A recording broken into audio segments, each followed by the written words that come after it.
مساء الخير. كل سنة وحضراتكم طيبين.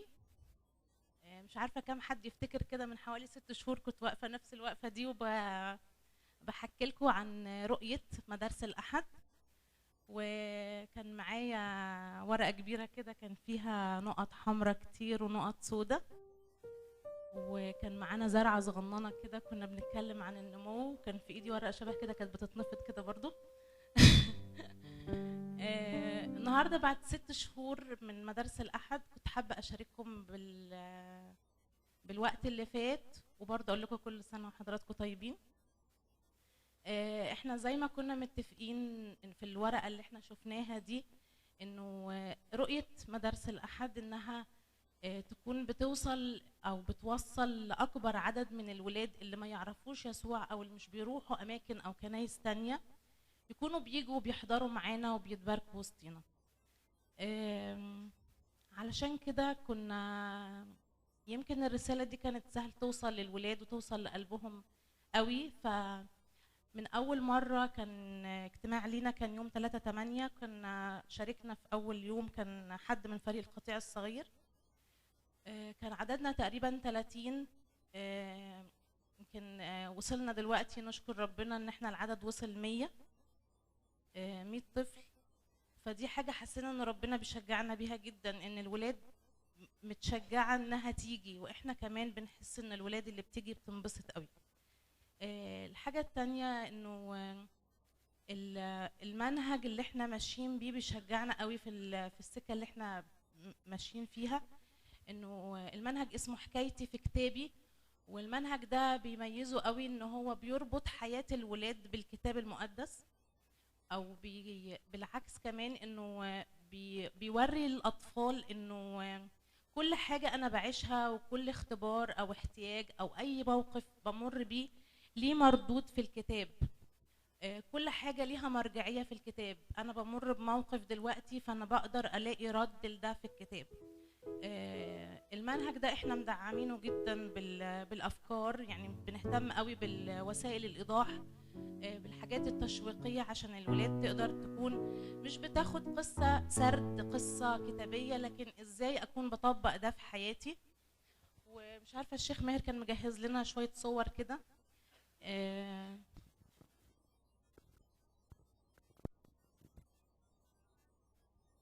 على ما الصور تجهز احنا مش يعني مثلا يعني كنا بنتكلم، لا ده كان يوم الاسيس جاي معانا.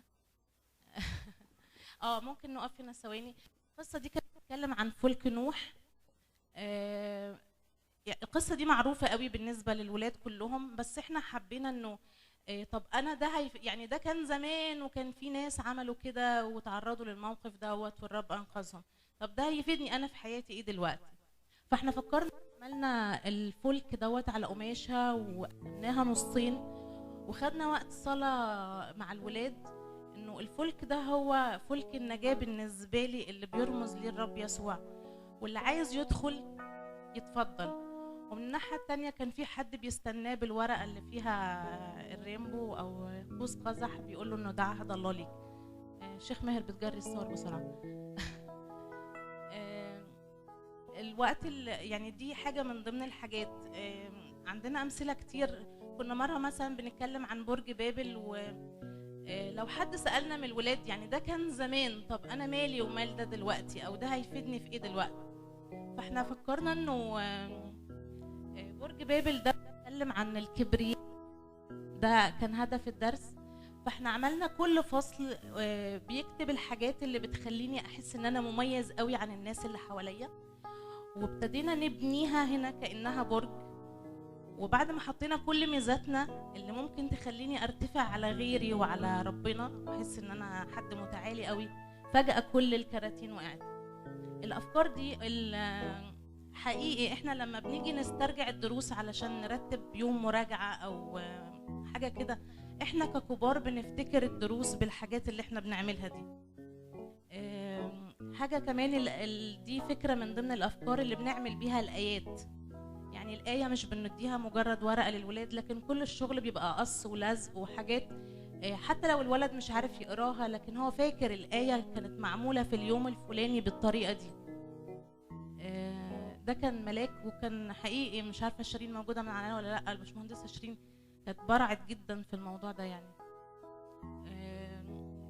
باركنا في وقت كمان كان معانا عم كومبوش، جبناه مره، مش عارفه الصور راحت فين. في الدروس كمان بنركز قوي، يمكن في صوره شفناها لحد بيمثل. المهم يعني خلاصة الدنيا انه دايما بنركز انه لازم ابتكر. انا كمدرس مدارس احد لازم ابتكر، لازم اكون خلاق في طريقة تقديم الدرس، مش بسرد قصة وخلاص. لازم تبقى حاجة مميزة. كل مرة لازم تسيب اثر في دماغ الطفل اللي قدامي. اخر حاجة حابة اشارككم بيها انه زي ما انا قلت في الاول ان احنا اتباركنا جدا بالعدد بعد ما كنا 30 وبقينا 100. فرق معانا الوقت اللي فات انه حسينا ان ربنا عايز يعلمنا درس، انه احنا مش بالعدد، مش بكترة الزحمة وفي مدارس الأحد والولاد تيجي تقعد ترنم ترنمتين وتمشي، لكن كل ولد في الولاد دي هو حد مميز جدا، حد خاص جدا على قلب ربنا، حد عضو مهم جدا في كنيسة المسيح. ويمكن في أوقات كتير يعني مش كتير قوي حصل ظروف خارجة عن إرادتنا، برد، ماتش في الجونة واللي عارفين بيحصل الزحمة دي، كنا بنفاجئ إن العدد قليل قوي. وكنت دايما أكتر حاجة بتبسطني في اليوم ده إن بحس إن ربنا بيبعت لنا في اليوم ده طفل جديد. كنت بحس إن ربنا بيعوض إنه أو عايز يعلمنا إنه مش بالعدد، لكن قد كده مهم إنه نفضل طول الوقت فاكرين المربعات السوداء والمربعات الحمراء، ونفتكر إنه في طفل دايما بعيد هو اللي ربنا بيدور عليه. حابة تشوفوا بعض الكلمات لبعض الأطفال في مدارس الأحد، هم كانوا حابين يشاركوكوا بيها قبل ما هم يدخلوا. شكرا. اسمك ايه؟ لوساندا. لوساندا. في سنة كام؟ كي 1. انت بتيجي مدارس الأحد هنا من امتى؟ 3. ماريز. سنة كام؟ 4. جيتي هنا مدارس الأحد من امتى؟ السنة اللي فاتت. يوسف. عندك كام سنة؟ 8. جيت هنا مدارس الأحد من امتى؟ من تاني يوم. اسمك ايه؟ كارول. سنة كام؟ تانية ابتدائي. جيتي هنا مدارس الأحد من امتى؟ السنة اللي فاتت. كريم. جيت هنا مدارس الأحد من امتى؟ 3 أيام. اسمك ايه؟ كيلي. في سنة كام؟ في سنة 4. بتيجي مدارس الأحد هنا من امتى؟ من 3 شهور. يوسف. سنة كام؟ 3. جيت مدارس الأحد هنا من امتى؟ من 4 أيام تقريبا. إيه؟ مريم. سنة كام؟ بيتو. انت جيتي هنا مدارس الأحد من امتى؟ من شهر. ايه اللي عجبك في مدارس الأحد؟ اللي عجبني الترانيم والدروس اللي غيرت حياتي. انا زمان يعني كنت بعمل اخطاء كتيرة ودلوقتي يعني اتغيرت. لا، زمان كنت بضرب اصحابي وانا في المدرسة. دلوقتي مش بضربهم. طب كان في حاجة وحشة بتعملها اتغيرت بقت حلوة من بعد ما جيت مدارس الأحد هنا؟ لا. انا كنت يعني في مدرسة احد تاني قبل ما اجي هنا ما كنتش اولا بحفظ اي حاجة، بس لما جيت هنا بقيت احفظ. فاكرة درس معين فرق في حياتك في مدارس الأحد؟ لما ابراهيم استعجل وراح اتجوز هاجر وهاجر قعدت تغيظ سارة، فمش درس ابراهيم. ايه اللي استفدته من درس إبراهيم؟ اننا ما تسرعش ولما ربنا يقول لي حاجة اهدى عشان ده مش ميعادها. درس ابراهيم بتاع النهارده ان احنا ما نستعجلش، ربنا محدد وقت هو يدينا فيه الحاجه اللي احنا عايزينها. هاجر كانت بتغيظ ساره وساره كانت بتغيظها بالنونو بتاعها. في درس اتعلمتيه؟ استفدتي حاجة في مدارس الأحد هنا؟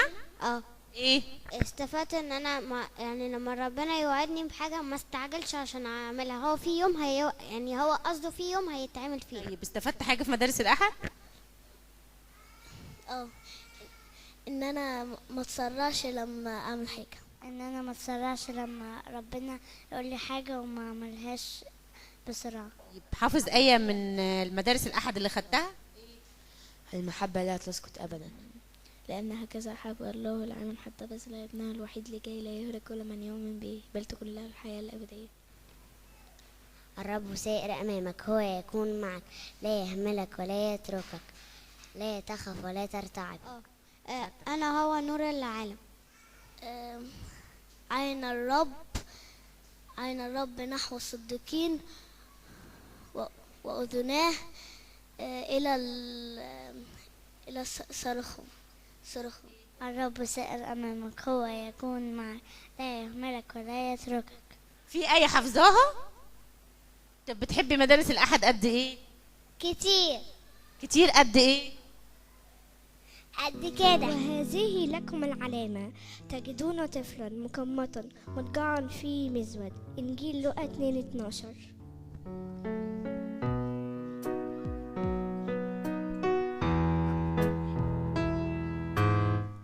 ولكن لا ظلام التي عليها ضيق، كما أهان الزمان الأول أرض زبولون وأرض نفتالي. يكرم الأخير طريق البحر عبر الأردن، جليل الأمم. الشعب السالك في الظلمة أبصر نورا عظيما، الجالسون في أرض ظلال الموت أشرق عليهم نورا. آمين.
تبصرة خلاصك الذي أعددته أمام وجه جميع الشعوب، نور إعلان للأمم ومجدا لشعبك إسرائيل. آمين. لوقا 2:30-32.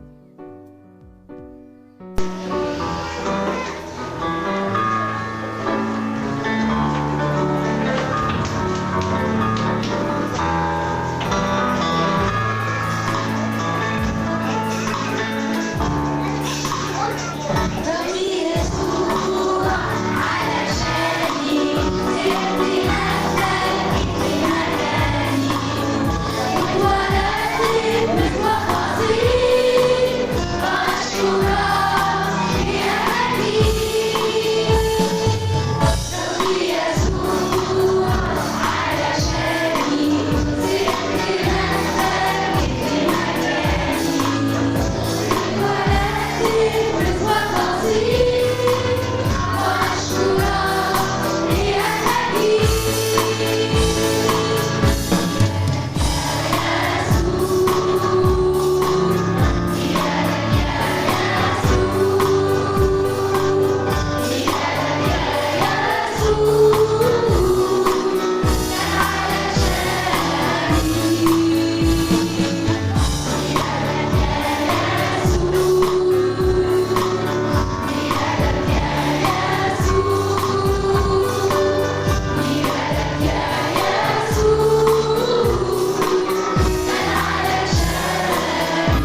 يعالج روحي بالله مخلص، لأنها نظرة إلى اتضاع أمتي.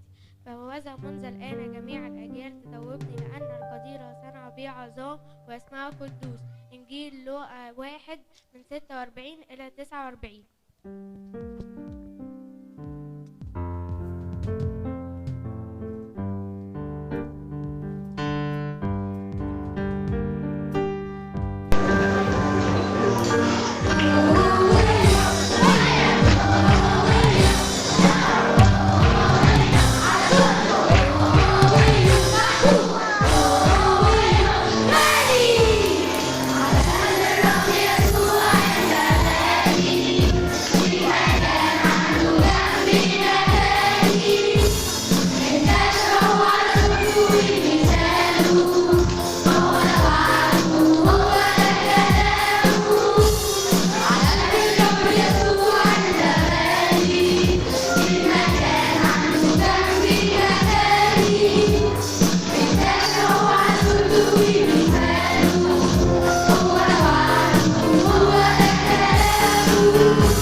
تحبل وتلد ابنا ويدعون اسمه عمانوئيل. أشعياء 7:14.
التاريخ بيوم مش زي الأيام العادية، يوم غير اللي قبله واللي بعده، أصل يوم بداية تتميم الخطة الفدائية.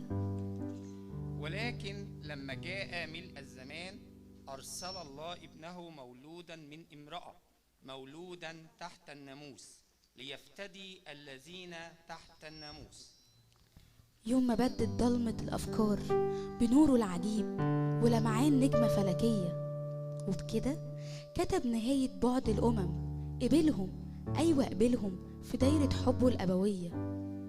وإذ مجوس من المشرق قد جاءوا إلى أورشليم قائلين أين هو المولود ملك اليهود؟ فإننا رأينا نجمه في المشرق وأتينا لنسجد له.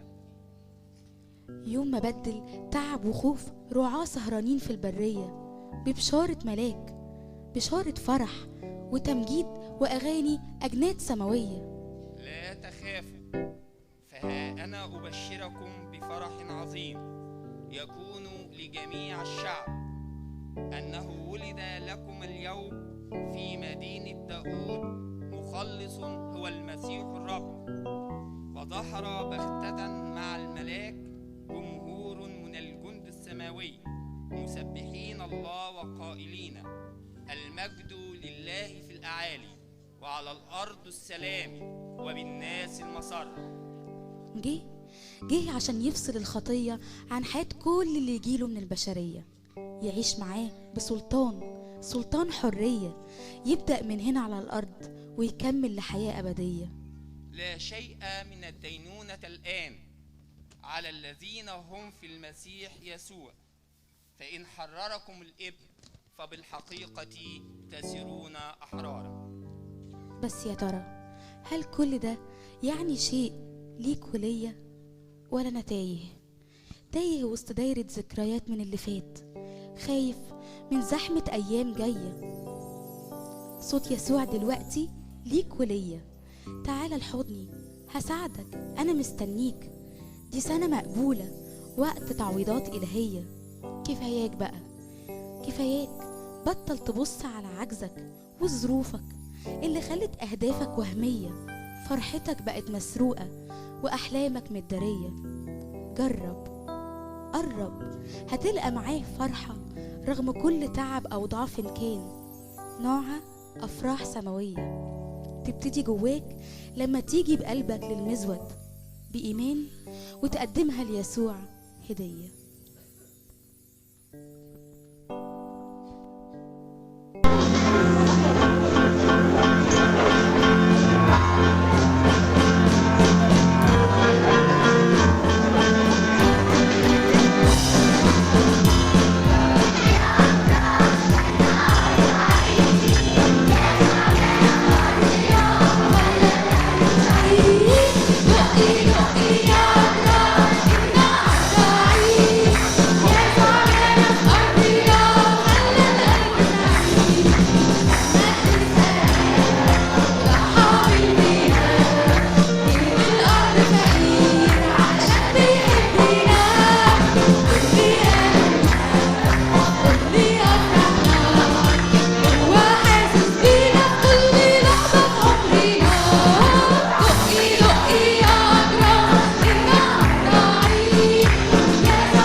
تعالوا قبل ما الولاد يخرجوا، هم المفروض كانوا يخرجوا، بس نفسي قوي يمكن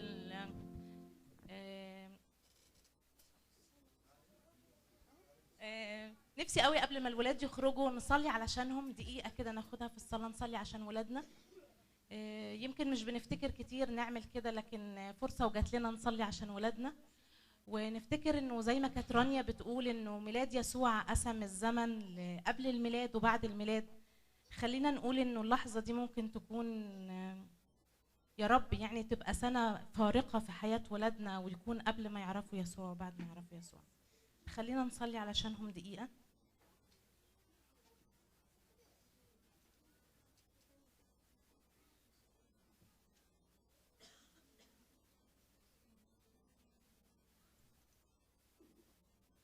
يا رب بشكرك جدا يا رب من قلبي عشان كل ولد وكل بنت. بصلي يا رب في ميلادك النهارده ان يكون تغيير حقيقي يا رب في قلب كل واحد فيهم، ويكون سبب بركه يا رب في بيته وفي اسرته. يا رب بشكرك لانك بتكمل يا رب كل ضعف فيا، وبنعمتك يا رب فعلا بتكمل كل ضعف. باسم يسوع امين.